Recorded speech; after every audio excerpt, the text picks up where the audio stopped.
see other fan bases supporting that message. There was a little bit of that today at Citi Field, but yeah, I think the fans, are many of them are realistic in that, Austin or elsewhere is the more likely move at this point.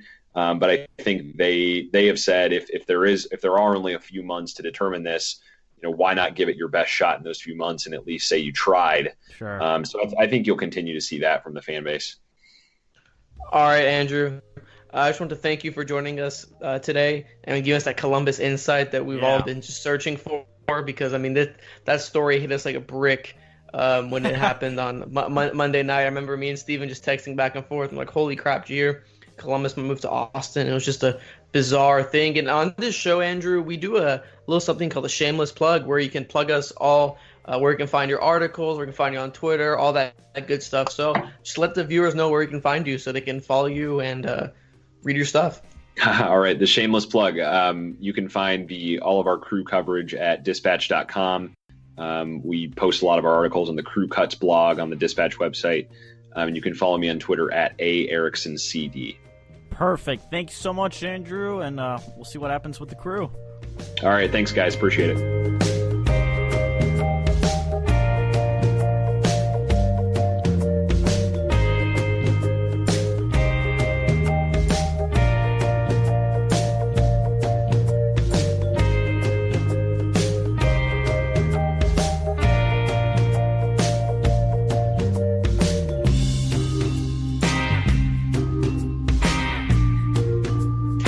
Alrighty, listeners, we're back, and Armand's dog has been a very prominent feature on today's show, huh?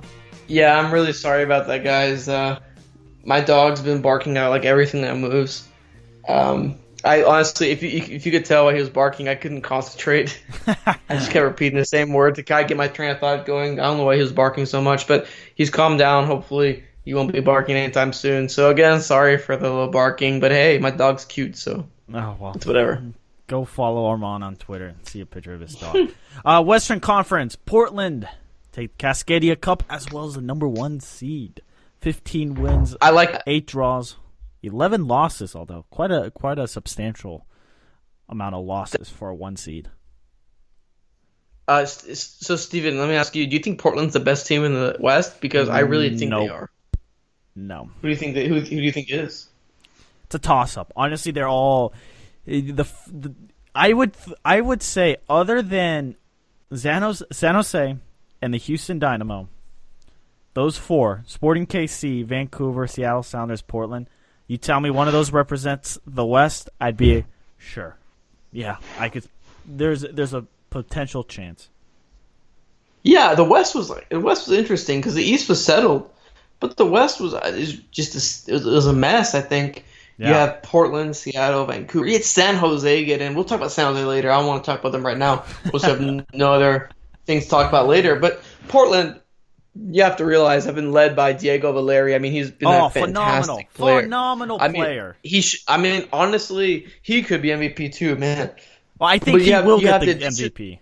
You think he will? I think he should too, because he's been one of the best additions to the league and to the team. He's truly embraced Portland. He's embraced Portland. He's embraced MLS. He is talking to all his Argentinian buddies, South American buddies to come over to MLS because it's not that bad.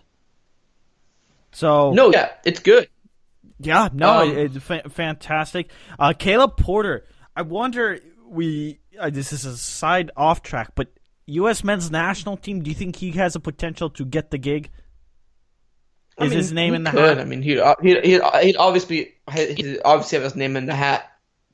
Because he's been doing really well, and he's got Portland on the right track. That home field advantage is phenomenal. For sure. And they do have a very talented squad. Adi. Oh, man, they have a great squad. You have Adi, Blanco, and Guzman. I think have been great additions to the team because Guzman fits well with Chara. You have Blanco creating opportunities for Valeri and Fernando Adi. I mean, you have Darren Mattox, who's been good as of late, scoring goals. My only question for Portland is defensively. They have been shaky. You do have Liam Ridgewell in the back. You have Valentin as a fullback. But I mean, outside of I guess those two, I mean, it has been relatively shaky. That's I think their weakest part. I think everything else is great, and that's why I really like Portland to be the favorite out of the West. But outside of that, that defense scares me a little bit. What scares you about the defense most? Just overall, I don't like the center back. I mean, the center back pairing has been a complete I would say almost like a mystery of sorts. I mean, sometimes they'd be playing with this duo, and the other day they'd be playing with this duo. Give me 1 second. The duos off the top of my head are confusing, but it's just the center back combination. I think is off. And beginning of the season they did struggle. Overall, even with Guzman, they did struggle. So I mean, I think that's the only thing I'm really concerned about. You have Ridgewell obviously back there, and you also have Vital and Alves Powell. Yeah. But I mean, overall, they just don't really blend that well. I mean, when you look at a defense that's confident, I mean, I would if they had the defense of KC, I think they'd be easily favorites to win the MLS Cup. But I mean, right now, I mean. It's a little scary. Well, that's the thing about the West. Then we get the defending champs, Seattle Sounders, who will get the bye, which is I think massive because Clint Dempsey got sent off today with a good decision. Good job, Clint Dempsey. Great job, Clint. Way to screw your team over. 12 goals. He's an older player. Nicholas Ladero hasn't had the most superb season of all. But unlike last year. But Will Bruin has really been something. Oh, yeah, Will Bruin, they got from the trade from Houston. He's been fantastic. I think a serviceable forward, especially in the absence of Jordan Moore, especially. They need another attacker to step up, and Bruin's been excellent. For sure. And do you think now with Seattle, the funny thing is, what's the difference between Seattle and Portland? It's 1 point. So, do you say how far back is Seattle to Portland? I wouldn't say much, to be honest with you. I think Seattle. I think the top three is not much separating them. I think Seattle's a quality team. You have Roldan, who's been playing really well at that central mid position. I mean, Dempsey's kind of but Clint Dempsey can always pull magic. Defensively, I really like how they've been doing defensively, especially with Nuhu. I like Nuhu. I've also liked Jovan Jones, even though there has been some issues with Jovan Jones because of his little national team spat, and also his issues when you're talking about him going to Darmstadt. Is he still going to have the focus? I think he will, because now it's kind of like clear eye view. He's all focused on the prize. I mean, like I said, I think this team has the quality to compete with Portland. I don't think they're that far behind, if that makes any sense. Yeah, Brian Smencha has done a phenomenal job since he's taken over, and I wondered if there's going to be a little bit of a hangover. Will Seattle, they've been here, done that. Will they be a desperate team? Will they want to completely commit to what they've done? Because we won the cup last season. We'll get through this. I think they do. It's hard to interrupt you. I think they do, because I think a lot of the narrative throughout MLS has been that game was a fluke for Seattle, if that makes any sense. Well, Stefan Fry came up with a massive save, and that's why they won it, right? So it's a game of inches. Obviously, football's a game of inches. 0 shots in 120 minutes, man. Yeah.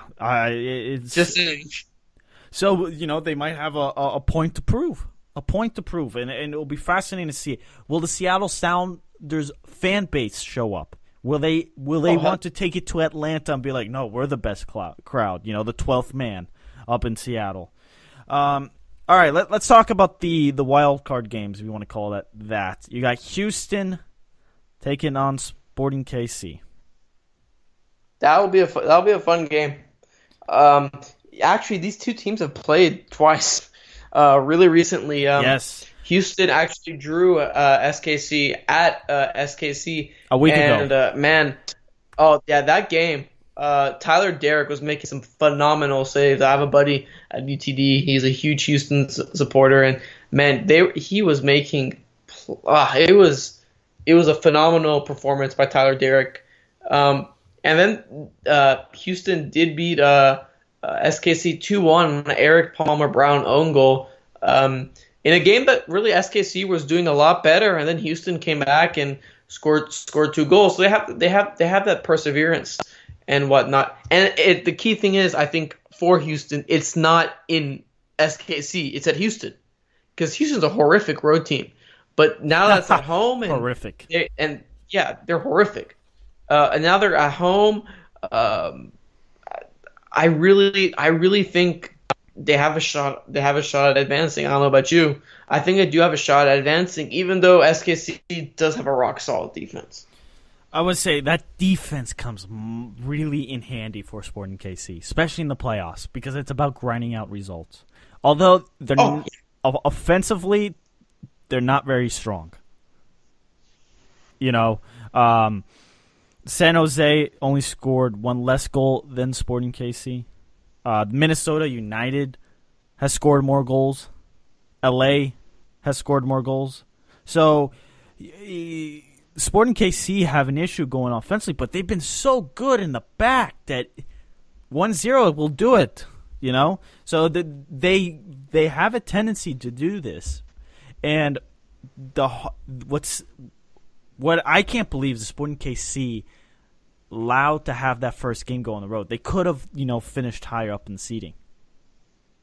They could have. They really could have. They really could have. If they just done their job against Salt Lake, they would be the home team. They let it go out of their grasp. And you have to realize in MLS, a home game is so important, especially in a one-off.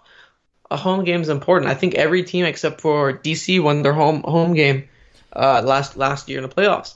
Now you're looking at going on the road against Houston, against explosive front three, Elis Kyoto and Torres. Wilmer Cabrera has brought those guys to life. He's brought Kubo Torres back to life, scoring goals left and right. I mean, you have Vicente Sanchez even coming on. He's like, 37, 38, and he's coming on providing meaningful minutes. One of the most underrated players, I'd say, as of late, has been Alex, the center mid. He's just been such a great facilitator in the middle of the park. So I mean, I think Houston has the team that can break down Kansas City's defense. But Steven, exactly like you said, especially on the road, it's about grinding results. If you can hold on to 0-0, hold on to keep Houston at bay, maybe force it to penalties or force into extra time, I think you have to give the leg up to Kansas City in that instance over Houston. Oh, absolutely. All right, moving on to Vancouver, San Jose. San Jose is not good. They are the odd man out. If San Jose advances, I'll be shocked. They have allowed 60 goals. 60. Oh, that's really poor. That is tied for, I think, 5th or 6th worst in the league. And they're in the playoffs. They have the worst goal difference that anyone in the playoffs. They have a minus 21 goal difference. And they relied on decision day drama. They relied on Urania scoring a goal on 93rd minute to clinch that playoff berth and steal it from FC Dallas. Their formation actually brought up by Matt Doyle was more of a 4-2-4 than the 4-4-2. You have to say they're a good side. I mean, you have Heike on the side. You also do have Urania on the bench. He was on the bench. He came on and scored. You also have Wondolowski, who's been an MLS just legend. Still throughout, gets just scoring goals left and right. Still gets called up national team. So there's that. And the thing is, I don't think they can beat Vancouver. I really don't. I think they made it to playoffs. Great for them. I don't think. I think Vancouver is licking their chops right now, even though they just drew 1-1. In the penultimate week. I think Vancouver saw that result and they're pissed. They're pissed about it. They're pissed being the 3rd seed because they could have easily clinched and been the 1st seed, and they're pissed. And they could have had the 1 seed and Cascadia Cup. Nope, but they finished 3rd. They have to play a wild card game. They get this. Obviously, Vancouver is the favorite, so San Jose is playing with house money. I wonder what type of mindset that will bring. Goal differential doesn't matter anymore.